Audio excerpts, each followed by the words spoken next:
Check 1, 2, 3. Andito tayo ngayon sa ideal place para sa Kobe Content Wars Grand Finals. We still acknowledge the presence of everyone who are here nakasama namin. Kaya naman po, sobrang thank you so much sa inyo. Piliin natin ang ating sariling atin. Sabi nga ng awitin, piliin mo ang Pilipinas.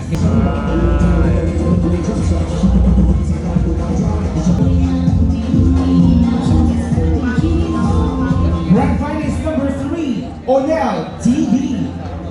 Jet Cindy. Not the least, ladies and gentlemen, to complete our 5 grand finalists, please welcome Reggie Motovlog. At umpisahan natin yan sa ating first entry coming from My Coach Moto. Ito ang pangalawa sa magkakasunod na falls dito sa Balira.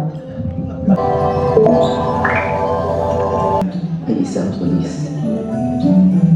Simula nung nawala si Papa, dito na kami lagi dinadala ni Mama RJ! sa tuwing palapit ng kakasuhan. Marami kami mas... yung pangalan mo, bakit Direct RJ hindi Motovlog, gano'n? Sir, sabi niyo tatanggalin yung kami. Ba't tinawag niyo po dito sa Ang Inaman Falls ang isa sa mga prime tourist destination ngayon dito sa Nueva Vizcaya. Sino pa namang hindi mairinggan na napakatayo at nakamamang ang ganda ng falls na may napakalamig. Daraitan, isang lugar na kung saan dinarayo ng karamihan. Dito matatagpuan Finalists, let's call on Reggie Motovlog. Please watch this.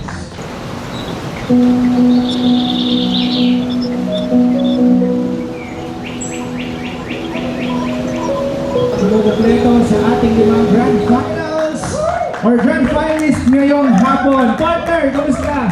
Wow! So kahit hindi ako judges, nahihirapan ako kung sino nga ba ang grand winner for today. Okay, at tawagin na natin siya. Please welcome here on stage, Reggie Motovlog. Kamustahin natin? Magandang hapon sa iyo, Ginoo. Wow. Magandang hapon. Kamusta? Magandang hapon, kinakabahan, hindi mapakali, parang in love. Parang in love. Yes. Ayan. So ang tanong ko naman, dahil napanood na natin lahat ng top 5 grand finalists, gusto kong malaman kung para sa iyo, sir, bakit tingin mo ikaw ang dapat manalo for tonight?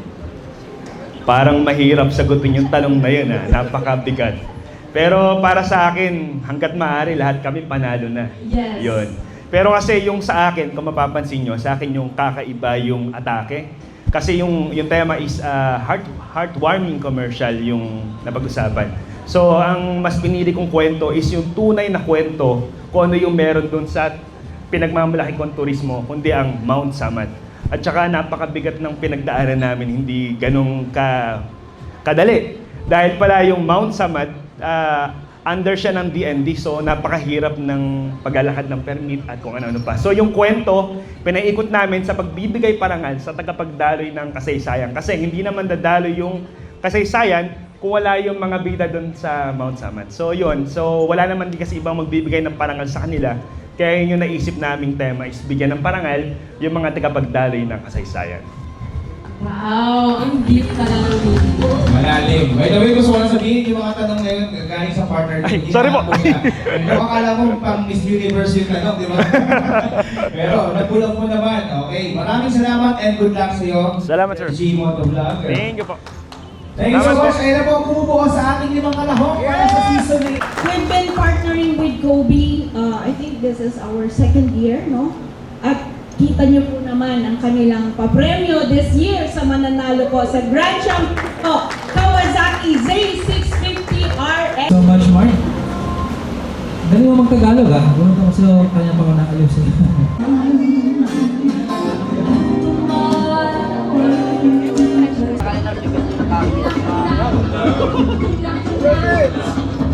Walang compadre. We are actually looking for the head turner. The ultimate head turner. Sino kaya yung pagpasok dito? Wow, grabe. Ganun, di ba? Eto na! Let's begin with the male star of the night. Ayan. Meron pa naman, may konti pa lang ano. May pa-trophy tayo. Are you guys ready for that? Tawagin natin ang ating mga Kobe Usherettes here on stage to join us on stage for the Sa ating naggagandahang assurance. awarding of our special award for tonight. The male star of the night is none other than... Nahirapan kasi yung mga judges eh. Kaya, yan. Ito na talaga yun. Ito na. Basta mo ba, partner? Basta po ba? Basa naman. Okay, sige na. Please. Alright, so for our male star of the night is none other than Mr. Reggie Magdalg. Congratulations!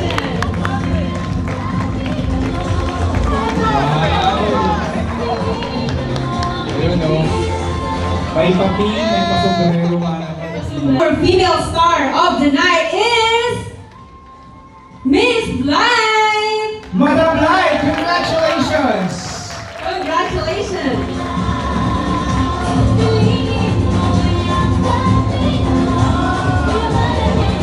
Ma'am, congrats!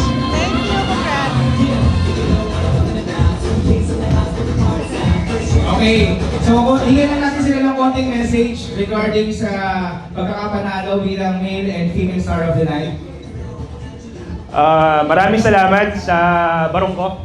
From Kabalikat Civicom, uniform po ito ng grupo namin. At syempre yung Kobe yan. Yung Kobe talaga yung nagdala eh. Basta ay Kobe, wala kang worry.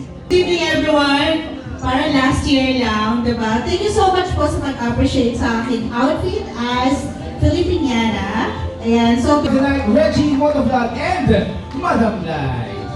Salamat po. Ma'am, congrats.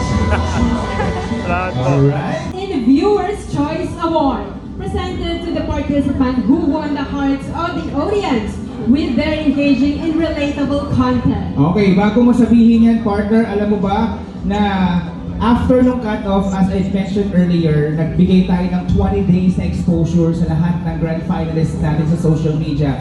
And for this award, napaka-consistent niya. Since qualifying round pa lang sa top 30 to semifinals, up to the grand finals, siya yung talagang nag-stand out in terms of the social media reach. And yung pang grand finals lang niya, actually, ay nag-garner ng more than 400,000 views. Wow! Kaya siya ang tatawagin nating Viewers' Choice Award. Alright, so for our Viewer's Choice Award goes to Reggie Motovlog. Congratulations!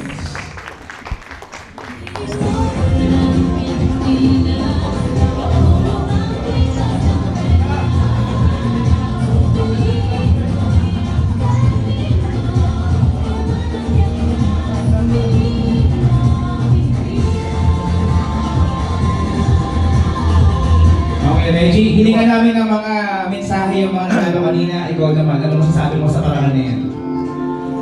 Maraming salamat. Sa totoo lang talagang nakakaba. Yung pressure nandun. At nagpapasalamat ako sa mga kapatid ko sa Kabalikat Civicom, sa Boss Bomba, sa kapwa ko content creator, at syempre sa mga kasama natin sa Season 5, sa lahat ng tumulong at sa mga solid idol natin. Maraming salamat mga kababayan ko, Sambalenyo at mga tiga-Bataan at buong Region 3. Salamat po. Alright, congratulations again. Our fourth runner-up to receive CXP Motozone items worth 15,000 pesos. The fourth runner-up is My Coach Moto! Congratulations! My Coach Moto gathered a 55.95%.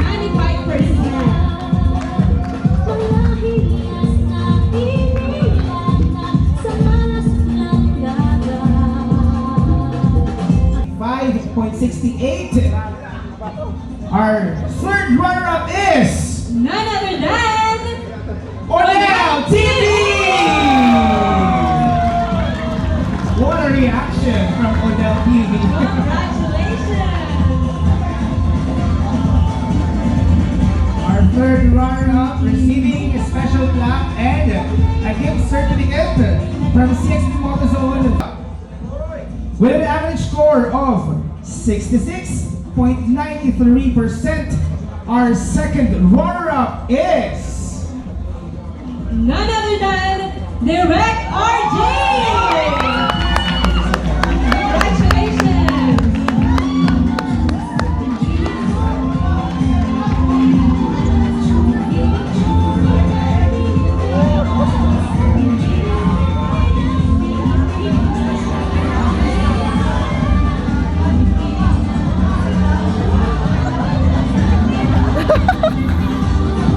Dalawa na lang!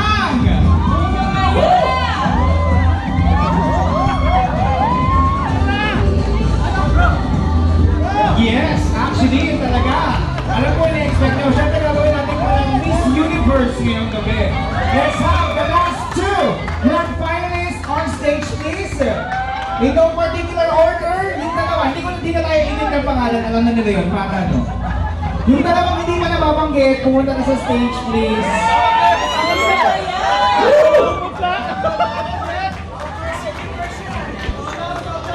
Yeah. Pwede ba magharap kayong dalawa, tapos shake hands? Yeah. Ayun. Woo! Handa na ba kayo?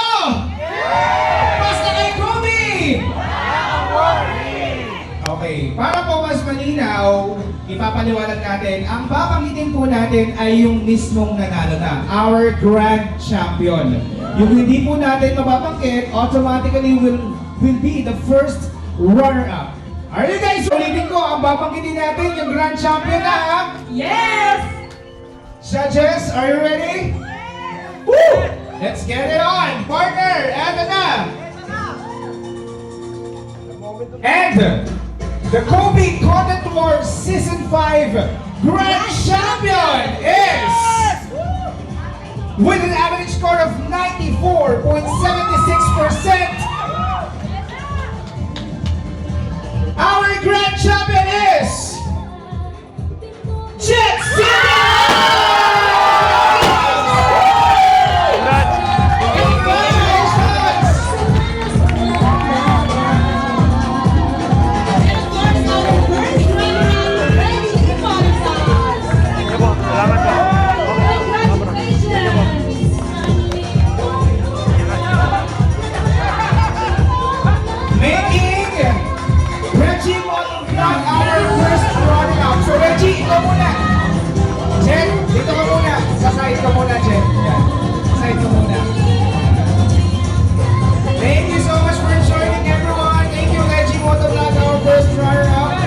What's up guys? Representing the beautiful province of Zambales, this is Reggie Motovlog, one of the top 30 finalists of Kobe Content Wars Season 5. Samahan niyo ako sa pag-abot ng aking pangarap at maging susunod na Grand Champion.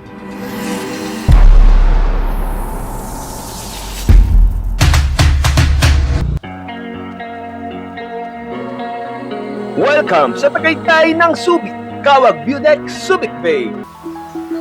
Ang dating bayang pinagmiminahan, ngayon, isa ng sikat na pasyalan.